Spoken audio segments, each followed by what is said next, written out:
What's going on, everybody? Rob Doster here from the Field of 68. And today we're going to bring you another episode in our NBA Draft Prospect Profile series. These are going to be dropping throughout May and throughout June, a couple a day. So if you do like this content, make sure you subscribe to the channel and do hit that like button. Anything that you can do to interact with these videos, it really does help the channel. It helps more people like you find this content. And since I have you here, make sure you check out our Instagram and TikTok pages. We are going to be pumping out more unique content over there throughout the spring and the summer heading into the 2022-23 college basketball season. Like, for example, did you know that Penny Hardaway was shot when he was in college? I didn't know that. You can find that story right now live on our TikTok and Instagram pages. The links for those are in the description below. So without further ado, let's get into another Field of 68 NBA Draft Prospect Profile.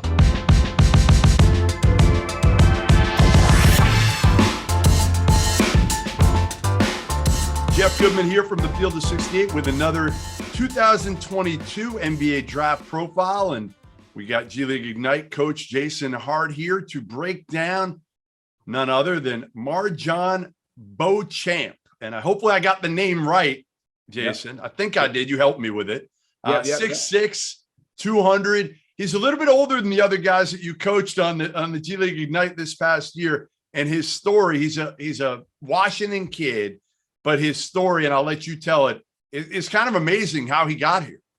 Yeah, MarJon Beauchamp, he's from Yakima, Washington, and he played basketball in his high school basketball in the Seattle area, which is very rich in talent. It's a city where every college in America knows has much talent. He's a guy that I recruited personally at USC. We offered him a scholarship. And so he was heading to as a top 40 player in high school in the recruiting boards. He was that type of talent. He chose a detour after he left high school in Arizona and went to a prep school in Arizona. He chose to do a detour of his career. He went to San Francisco to train with this guy, he and Kyrie Walker. And they was training there in essence to get ready for the draft. Well, fast forward, COVID hit. So when COVID hit, it shut down everything. All those type of things that was getting people to the NBA draft. The draft was put off.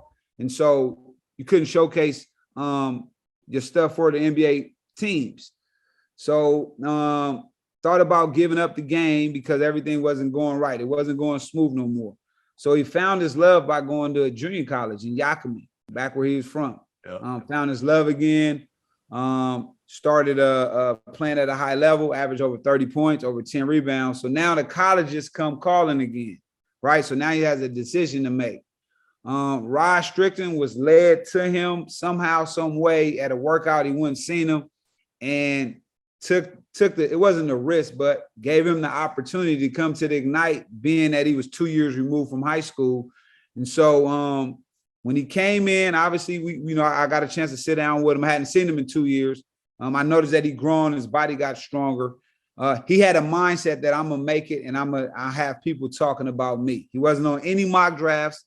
He wasn't talked about in the NBA circles. He's a kid that took full advantage of his opportunity when he got it right away. And normally that doesn't happen. People come with excuses. Well, he took it and he ran with it, and now he's going to be a first-round pick. All right, so 6'6", 200. What is he? How do you describe his game, Jason? Well, every NBA team needs a 3-and-D. And so he's not only is he 6'6", he's a long, lanky, 7-foot wingspan. He's freaky athletic. Just like any young player, he has to get his perimeter shot down packed, but that will come with reps. He's selfless, and what he does really, really good, he knows how to score without the ball. So I never ran any plays for him. He just knows how to be at the right place at the right time. And in the NBA, like he was taught and he knows, it's going to be two people on the team that shoots majority of the ball. You have to be able to fit in around that puzzle, and he's comfortable doing that. And for me, it's his upside projection is like Mikal Bridges. Wow. And people say, is he going to be that good? Well, Mikal Bridges was a red shirt at Villanova. So he didn't come in as the Mikal Bridges we see. He got better. And I think MarJon is on that same track. They have the same body frame, same skill set. And I think MarJon can be a similar role as him. So he's a guy that defended for you and did some of the dirty work, right? Like I had him play the 4, Jeff, and he guarded 4 through 1. Wow. So I had him guard every position. He started as the Jason, 4. Yeah. Tough as hell. Tough as hell, long and lanky, competes, fights for everything, and he's an NBA basketball player because he has a position.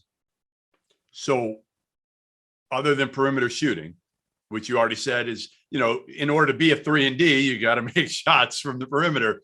That's an area that he probably still needs to work on and be more consistent. What else does he need to do in order to be more than just a role guy at the next level? Well, I mean, obviously, if his offensive game take off at a level, that's what takes you from being a role guy to where they can run plays for you, and that's going to unlock his game as well. And that's his ball handling skill set. And his just overall offensive prowess, but his key to his game for his career will be his defense. I think he had a chance to be a high level defense, potential all team defense, all first team defensive player. So he got to hang his hat on that. What do you like?